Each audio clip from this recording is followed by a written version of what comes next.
Welcome back. George Beasley's back with us. How are you, George? Ben, I am doing good today. It seems like I was just here yesterday. You weren't. But George, you are still dominating a lot of the Seattle markets out there. $7 million in sales already. You said you're doing 11 more. The market is hot out there. It is going crazy right now. Absolutely. Well, I'm glad you're back. Welcome back, first of all. And, I like this line you said, you can pick your realtor, but you can't pick your buyer. Very true story. You spend a lot of time interviewing realtors, and you do all the right things. You get your home prepared. You do a great job. You get it on the market. You spend some time on the market, and finally, you get that buyer. And you really don't know who this person is. And a lot about how this transaction is going to go from contract start date to close is going to be determined by the type of buyer that you have. And you don't get to pick that buyer. They pick you. It's very true, although you don't always think about it. So, you get a buyer, and they have their own agenda. Well, yeah. People have sold homes. I mean, a lot of your listeners have sold their homes. They know the process. But the first thing they're going to do is they're going to get an inspection of the home. And, people have a pretty high opinion of the homes by and large. But what they're going to learn in general is that the home has a lot of little issues. And little issues can be dealt with, it's not a big deal, but then there could be a big deal breaker. And that's, primarily what most buyers are looking for, the deal breaker. And that's where you may have an issue. But you can also have a situation where you have a home with tons of little problems, little tiny issues, just one after another, and you end up in a situation where you have almost a death by 1,000 cuts situation. So the question is, you get this list, you've waited 10 days, you're on pins and needles, you get a response to your inspection, and they have 20 things they want you to address. And do you need to do this? What's the answer, Ben? I'd be up to the buyer, right? A definite maybe. A definite maybe. Okay. That's why I had a question mark at the end of my voice. Yeah. This is where you really have to kind of dig in and learn a little bit about the buyer. Talk to the other agent and try to find out what is really important here and what's going to keep this deal together. And everything is negotiable. And it goes from the date you start negotiating a contract, the inspection, every item on there is negotiable. And that's where buyers or sellers really need to take some comfort in, that there may be a big, long, ugly list, and they can be very ugly. And as it turns out, you might have something that's very minor in the end. The big deals are where you get into the problems. And there are some things that have been coming up routinely in this older communities around town, sewer line issues. This is a big ticket item. And in fact, I just heard your commercial in the break there, sewer line issues, and this is a real hot topic for me because I'm dealing with old homes every day. And this must be my year because every one of them has had a $10,000 to $30,000 sewer line fix. When I had a house in Queen Anne, the roots grow into them and it breaks it. And man, it's not cheap. We had Beacon Plumbing come out. It was like $16,000. Does Beacon get an ad there, right there? We love Beacon. Yeah. No, they do a great job, really. They do. They did, and they continue to. Yeah, they do a great job. But yeah, sewer lines are a big issue. There are other issues that can be big issues too. One I've experienced recently that was kind of a real tough one to get through is mold. Mold issues can just frankly scare buyers. There's a lot of information about mold out there. Do you think it's scarier than it should be because of maybe it's misinformation, maybe it's the scare tactics, maybe it's because there's bad mold and not such bad mold? He just stole my thunder. Oh, man. Oh, okay. Talk about it. No, you're right, Ben. I mean, that's exactly it. There's a ton of misinformation out there. Mold it's not pretty. It's not pleasant to be around. It smells, and it can be very allergy-inducing. But you clean it up, you remove it from. You remove yourself from it. Frankly, you're going to be just fine. There's been some crazy stories out there, and I think that a lot of them have been debunked, if you will. But I think that the media has done a really good job of making mold a much big scarier thing than it really is. So it's nasty sounding. It's like all the mold spores are flying around in the air, and you're breathing them in. It's got a weird.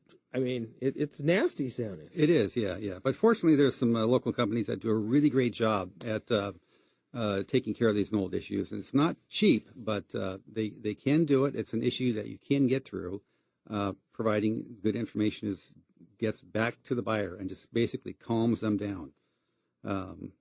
So yeah. What about, there's a lot of the inspection process, right? You can get into appraisals. Appraisals are another big issue, right? Where this can come back and kind of change the scope of the deal. Yeah, this is kind of a hot button issue for me right now too, because I've just had some issues lately, and they're kind of quirky ones. But if you're selling your home, basically it's I guess you could call it a neutral third party is going to come into your home, and they're going to look at the value of the home and report back to the lender for the buyer on the value. And this is another nerve-wracking thing. What I would recommend for anybody selling their home is to talk to their agent and ask them, how are you going to deal with the appraisal? Because I think some of these issues can be dealt with right up front. And that is by making sure that your broker is with the appraiser when he shows up. You cannot necessarily affect an appraisal, but you can try to give them information that is relevant to how you price the home and how it's sold. And basically what I do is I will always meet an appraiser, and I will give them my comparables to this home to help steer that appraisal into the right value range. But crazy things can happen. And I've had one recently where the appraisal came in right at value, and the lender just flat out rejected it for reasons that were kind of unknown to us, but the best they could say is we just don't trust it. So you go through all this work, you get a good appraisal, and the bank rejects it. But there are remedies for this as well. Sure. I mean, whether it's getting more comps, that's kind of one of those big things. I think this is similar to the mold conversation. I think it's similar to these inspections, whether it's death by 1,000 cuts or a sewer line. Almost everything is fixable if you work with somebody who knows how to fix it. Absolutely right. Yes. First thing is cooler heads always prevail. Buyers can get really squirrely. Sellers can get downright scared.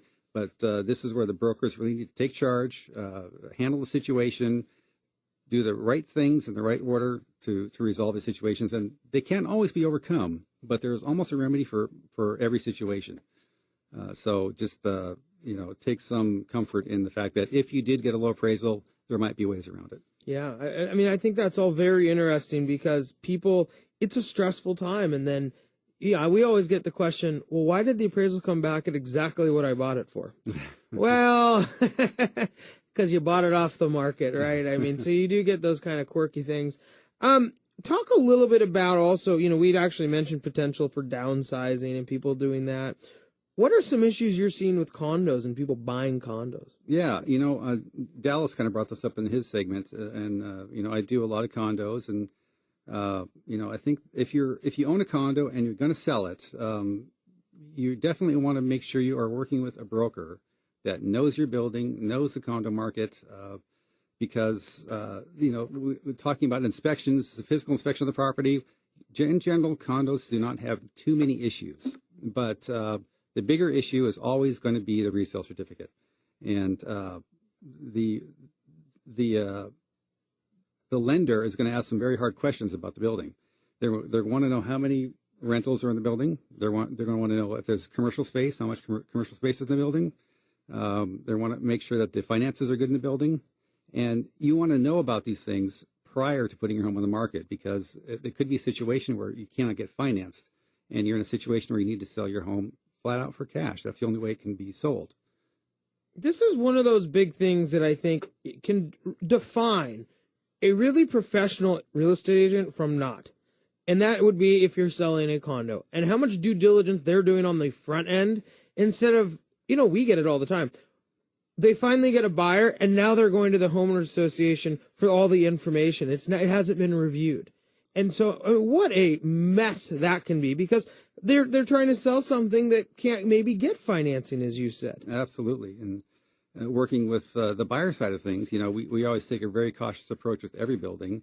Even before we will write an offer on a condo, I'm asking all the questions that are going to make sure that we can get the financing we need for the building. So yeah, upfront due diligence is very, very important. A listing agent should be doing the same thing for his seller. So if you're selling a condo, make sure that your agent is asking you all these questions. They're very, very important to the process. George, we have to go to break, but I want to get one more question in. Have you seen this with lenders just taking longer right now? Yes.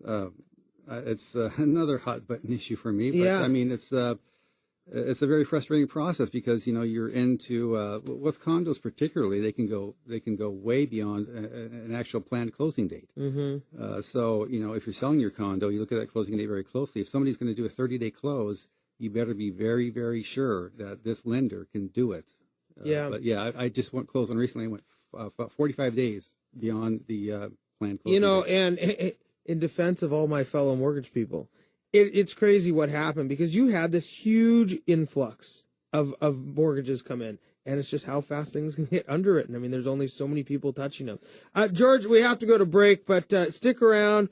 We are going to get everybody back on the air here and discuss where people go for education with all of these tough pieces of their life. We'll be right back when we come back from this break. That's George Beasley from ResidentialSeattle.com.